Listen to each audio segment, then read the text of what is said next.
اللہ نے آپ کے لیے آپ کا ذکر بند کیا. وَلَلْآخِرَةُ خَيْرٌ لَكَ مِنَ الْأُولَى. اے نبی آپ کا ہر آنے والا لمحہ گزرے ہوئے سے بہتر ہوگا. نبی علیہ السلام کی جو دنیا کی زندگی تھی اس سے بہتر آپ کو قبر میں زندگی ملی ہے، جس میں آپ کو برزخی حیات ملی ہے، آپ کا جسم مبارک سلامت ہے.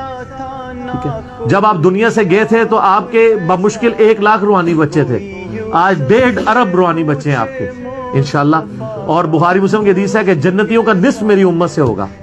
سنن ابن ماجہ میں حدیث ہے 120 میں سے 80 صفحے میری امت کی ہوں گی جنت میں جانے والی. تو رسول اللہ صلی اللہ علیہ وسلم کو اللہ تعالیٰ نے انا اعطیناک الکوثر ہر چیز کی خیر کثیر عطا فرما دی ہے. یہ چھوٹی چھوٹی باتیں ہیں سر. میں یعنی اکثر کہتا ہوں کہ آپ اگر مجھ سے پوچھیں نا کہ نبی علیہ السلام کی شان میں سب سے بڑی فضیلت کون سی ہے تو وہ یہی ہے ان اللہ و ملائکتہ یصلون علی النبی. آپ دنیا جان کی ہر فضیلت ڈھونڈ لیں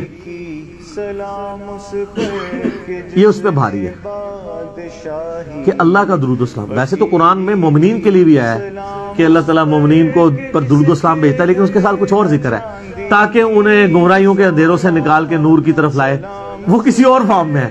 رسول اللہ پہ جو درود بھیجنا ہے نا یہ رسول اللہ صلی اللہ علیہ وسلم کا پروٹوکول ہے، اور اللہ تعالیٰ نے اس اعتبار سے آپ کو پروٹوکول دیا. پھر آپ مسلم شریف کی حدیث کے بیت المقدس میں جب سارے انبیاء جمع ہوئے ہیں تو جبرائیل کو کہا کہ یہ امامت کروائیں. پھر بخاری مسلم میں حدیث میں سید الاولین والآخرین ہوں، جتنے گزر چکے جتنے قیامت تک آئیں گے ان کا سردار ہوں، کیونکہ قیامت دن میں ان کا خطیب بنوں گا. مسلم شریف میں حدیث ہے کہ جنت اس وقت تک نہیں کھلے گی جب تک میں جنت میں داخل نہ ہوں، اور دروغے جنت جب پوچھیں گے میرے نام کے اوپر جنت کا دروازہ کھلنا ہے. شفاعت مجھے اللہ نے عطا کی ہے، وہ تو نہ ختم ہونے والی چیز ہے. یہ چیزیں بہت چھوٹی ہیں.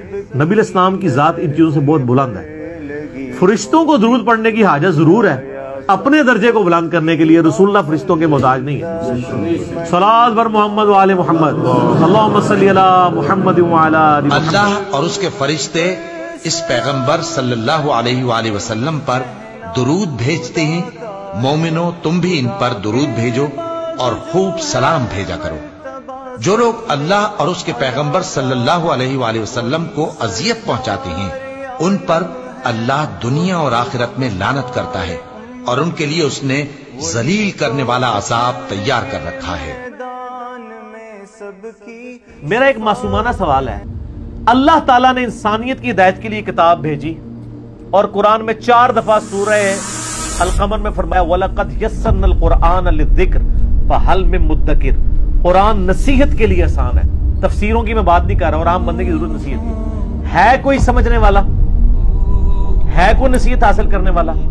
اب مجھے بتائیں قرآن میں یہ کہاں لکھا ہے کہ قرآن سمجھنے کے لیے بہت مشکل ہے کوئی اس سے دور بھاگنے والا؟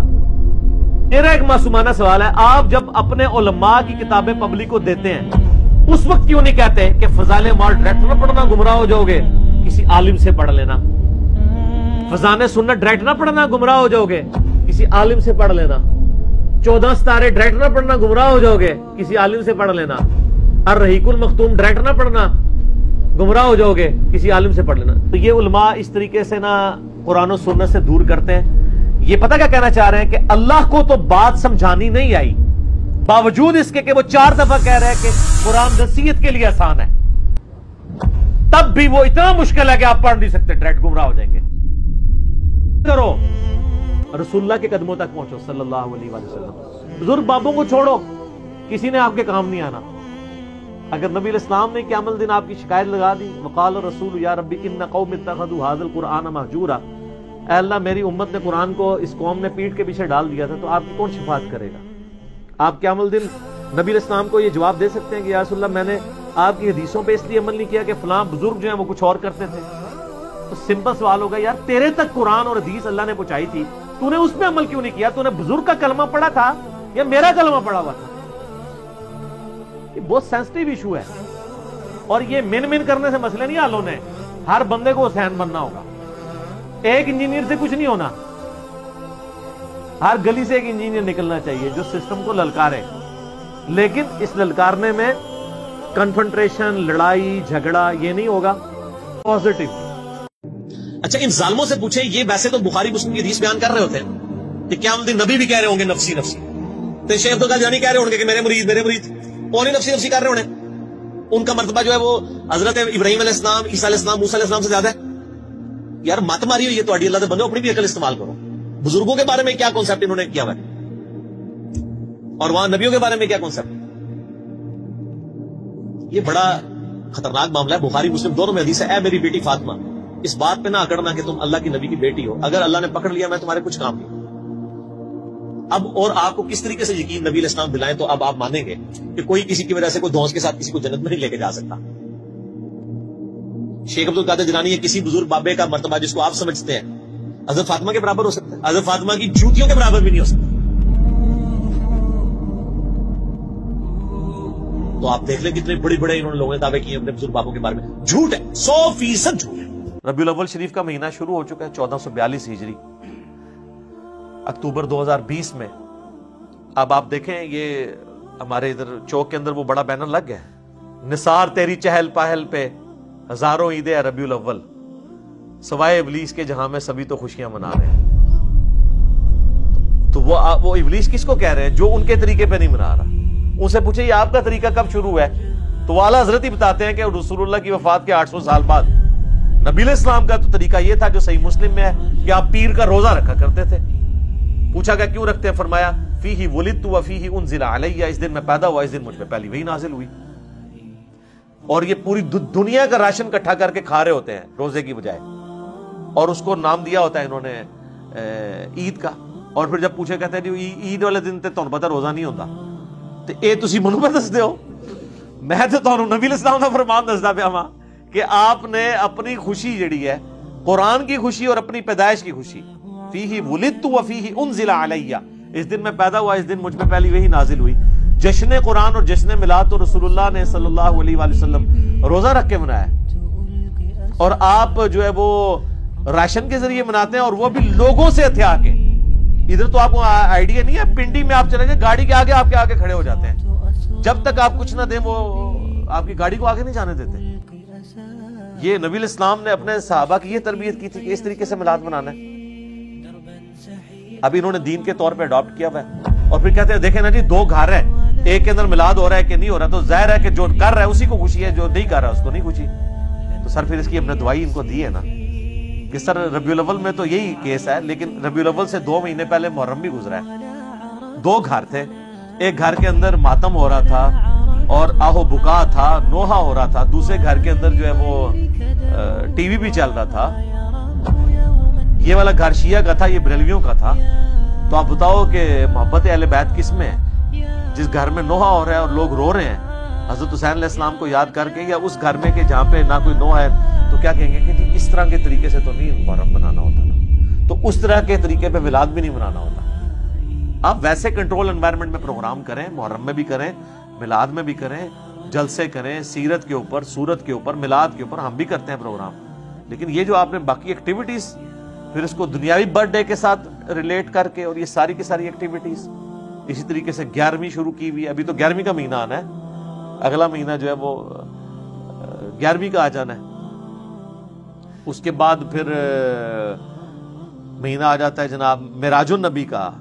تو یہ پورا سال ہی معاملات چلتے رہتے ہیں، ایکٹیویٹیز رہتی ہیں، پورا سال رہتی ہیں. تو ایکٹیویٹیز کے اندر پورے کے پورے دین کو ڈال دینا، اور دین کی اصل سے آپ روگردانی کر لیں. آپ یہ شیعہ کی بھی آپ مساجد کے باہر سے گزریں تو آپ کو ہر تیسرے دن کوئی نہ کوئی دیکھ کھڑکتی بھی سنائی دے گی، اور بار اتنی مشکل اردو کے اندر جو ہے وہ ایسے ایسے الفاظ لکھے ہوئے ہوں گے کہ بندہ کہتا ہے یہ پتہ نہیں یار کون سا دین کا ہے. ٹھیک ہے، تو وہ لکھا ہوتا ہے وہ بے شیر کا ماتم ہے جی، نہیں بے شیر وہ یعنی وہ چھوٹا بچہ جو ہے نا، ام بے شیر کا ماتم، یعنی وہ ایسا بچہ جو پیدا ہونے سے پہلے، دودھ پینے سے پہلے مر گیا، اس کی ماں کا ماتم، یعنی سیدہ فاطمہ کی طرف وہ منسوب کرتے ہیں. اتنے مشکل الفاظ لکھے ہوئے ہوتے ہیں اور وہ ختم ہی نہیں ہوتے، پورا سال اس طرح کے معاملات چلتے رہتے ہیں. لیکن آپ کہیں کہ نماز پڑھ لیں یا باقی دین کو پریکٹس کر لیں، تو نہیں سر، وہ تو بہت مشکل کام ہے، وہ تو آپ چھوڑ دیں. تو دین کا بالکل جنازہ نکال کے رکھ دیا ان ایکٹیویٹیز نے. ان ایکٹیویٹیز کا دین کے ساتھ کوئی تعلق نہیں ہے. ہم تو صرف آپ کو سمجھا رہے ہیں کہ مرنے سے پہلے اے مسلمان کر لے اس پہ غور. کتابوں کا خدا اور ہے، بابوں کا خدا اور. میرا خیال اب آپ کو یقین آ گیا ہوگا کہ واقعی بابوں کا خدا کوئی اور ہی ہے، اگرچہ وہ اسی خدا کو مانتے ہیں لیکن ان کوالٹیز کے ساتھ. کہنے کو تو دین سب کا اسلام ہے، لیکن کتابوں کا جہاں اور ہے، بابوں کا جہاں اور. یہ کتابوں کا جو جہاں ہے نا جی، یہ وہ ہے جو آسمان سے دین نازل ہوا ہے، اور بابوں کا جو جہاں ہے وہ ادھر سے ہی خود ہی انہوں نے اپنا جہاں بنایا ہوا ہے، اسی لیے وہ وکرا جہاں ہے. ٹھیک ہے نا جی؟ تو اس کا ایک اپنا ہی جہاں ہوتا ہے، وہ کہتے ہیں اس کا اپنا ایک جہاں ہوتا ہے اور وکرا جہاں ہوتا ہے. تو سر آپ دیکھ لیں پھر وکرے جہاں کا کیا رزلٹ نکل رہا ہے. ٹھیک ہو گیا جی. یہ ساری باتیں آپ اللہ اور اس کے رسول کو جا کے بتائیں کہ جنہوں نے ان چیزوں کو مشروع نہیں فرمایا.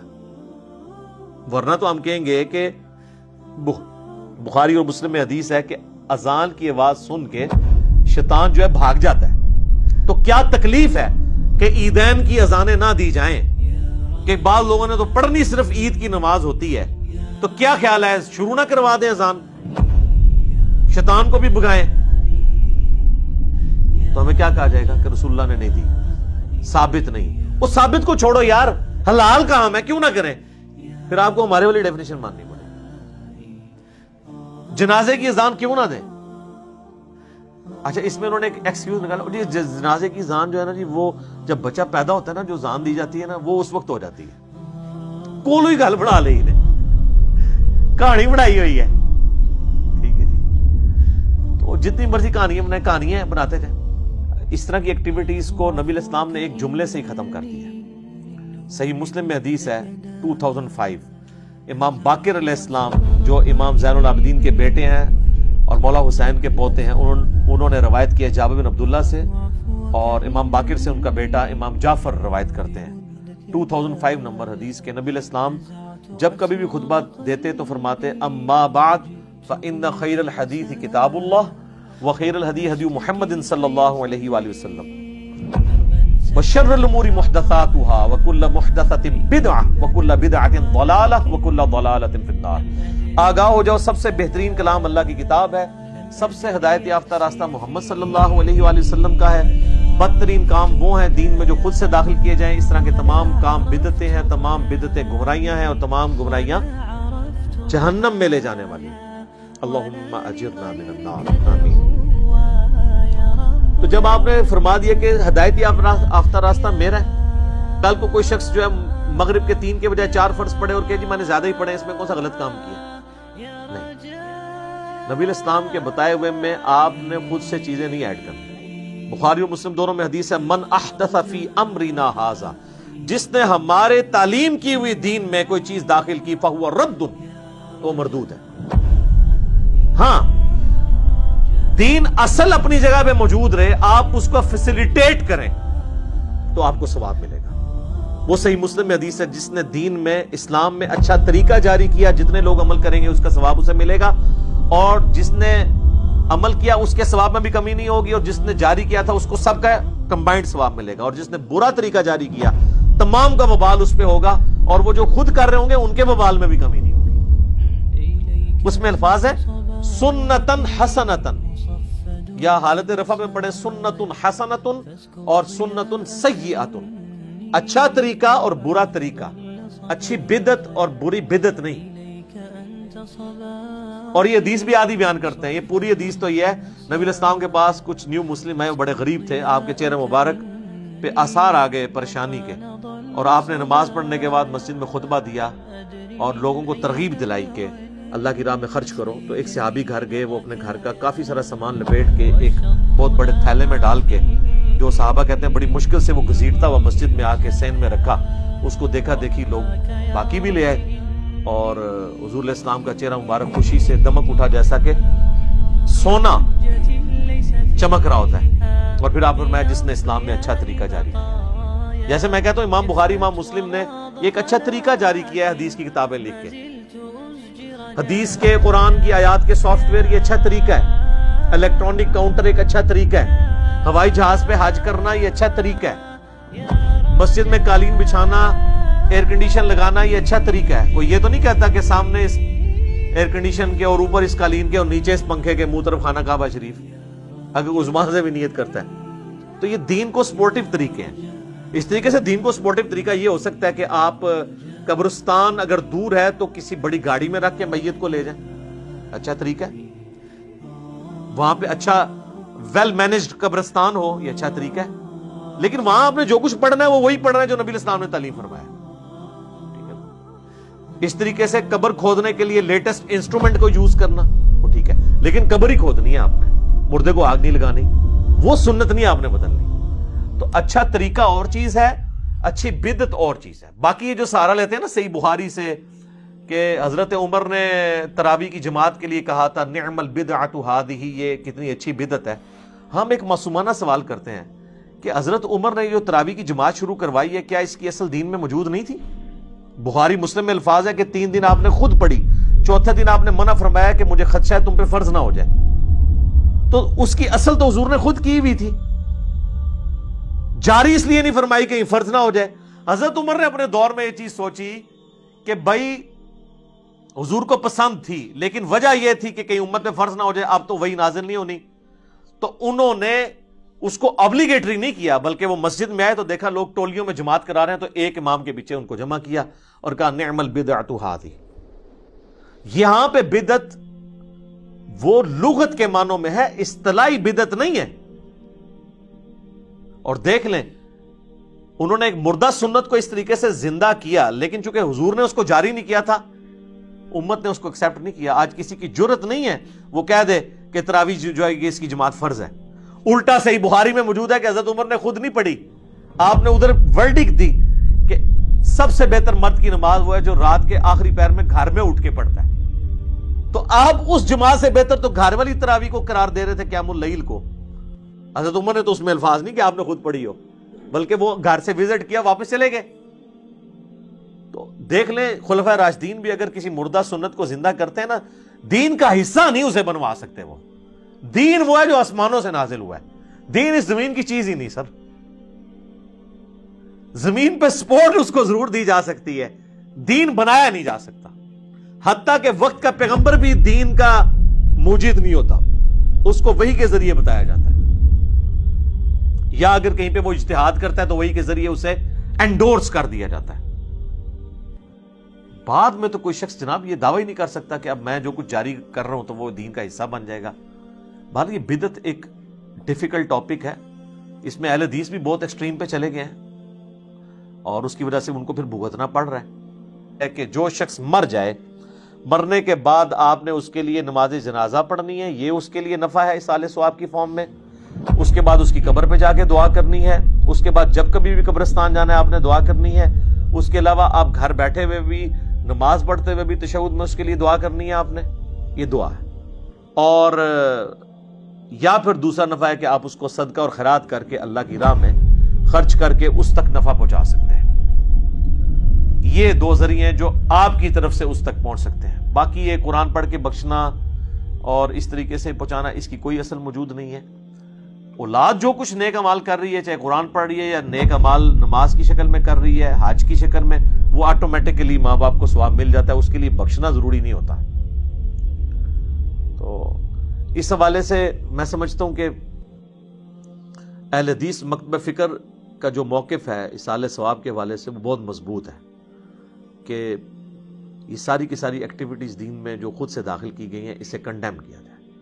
باقی جہاں تک ہمارے بریلوی بھائی ہیں, دیوبندی ہیں, شیعہ ہیں, وہ اس معاملے میں بہت آگے جا چکے ہیں. اب ان کو ریورس گیئر لگوانا بھی آلموسٹ مشکل ہو گیا ہے, کیونکہ آپ جو چیز انہوں نے دین سمجھ کے اڈاپٹ کر لی ہوئی ہے, اب آپ اس کے خلاف بولیں گے تو وہ تو سمجھیں گے کہ آپ دین کے خلاف بول رہے ہیں. اور سب سے پہلے وہ لوگ آپ کے خلاف کھڑے ہوں گے جنہوں نے کبھی نماز بھی نہیں پڑھی ہوگی. وہ اس طرح کی ایکٹیویٹیز کو اس طریقے سے مضبوطی سے دین سمجھ کے اڈاپٹ کیے ہوئے ہوں گے, لڑنے مرنے کے لیے تیار ہو جائیں گے. آپ دیکھتے ہیں کہ کئی جنازوں کے اوپر جھگڑا ہو جاتا ہے کہ جی جنازہ کس سے پڑھوانا ہے. ایون اگر وہ اس کے اوریجنل جو ولی ہیں اپنے بیٹے, اگر وہ کتاب و سنت کے منہج پہ آئے میں اور وہ جنازہ پڑھا کے تو اجتماعی دعا نہیں کراتے, تو ساتھ کے رشتہ دار جو ہے نا 3-4 بندے لے کے سائڈ پہ ہو کے دعا مانگنا شروع کر دیتے ہیں. کون سی آپ دین کی خدمت کر رہے ہیں؟ انتشار پیدا کرنا چاہتے ہیں. ایک آپ نے چیز دین کے اندر خود سے داخل کی ہے, آپ کو کوئی سمجھاتا ہے تو آپ کہتے ہیں جناب یہ دعا کے منکر ہو گئے. اور ان کو پھر پھکی اسی طریقے سے دیا کریں. ہم جب درود شریف کی بات کرتے ہیں یار اذان کے بعد درود شریف پڑھو, صحیح مسلم کی حدیث ہے جو اذان کا جواب دے درود شریف پڑھے اور الوسیلہ والی دعا مانگے میری شفاعت اس کے لیے حلال ہو جائے گی. تو آپ ضرور پڑھیں اذان کے بعد, اور سپیکر میں پڑھنا ضروری نہیں ہے, اور جب بجلی گئی ہوتی ہے تو پھر پڑھتا بھی کوئی نہیں کیونکہ کسی کو سنانے کے لیے پڑھ رہے ہوتے ہیں. تو ہم یہ کہتے ہیں کہ وہ کہتے ہیں نہیں پہلے پڑھ لیے بعد میں پڑھ لیے, کیا فرق ہے؟ کوئی درود شریف کا کوئی ٹائم تو نہیں ہے نا جی. تو سر ٹائم نہیں ہے تو ٹھیک ہے, آپ ٹوائلٹ میں جاتے وقت بھی پڑھا کریں, دعائیں چھوڑ دیں آپ. پھر جو چیز جس وقت بتائی گئی ہے اسی وقت آپ نے پڑھنی ہے نا.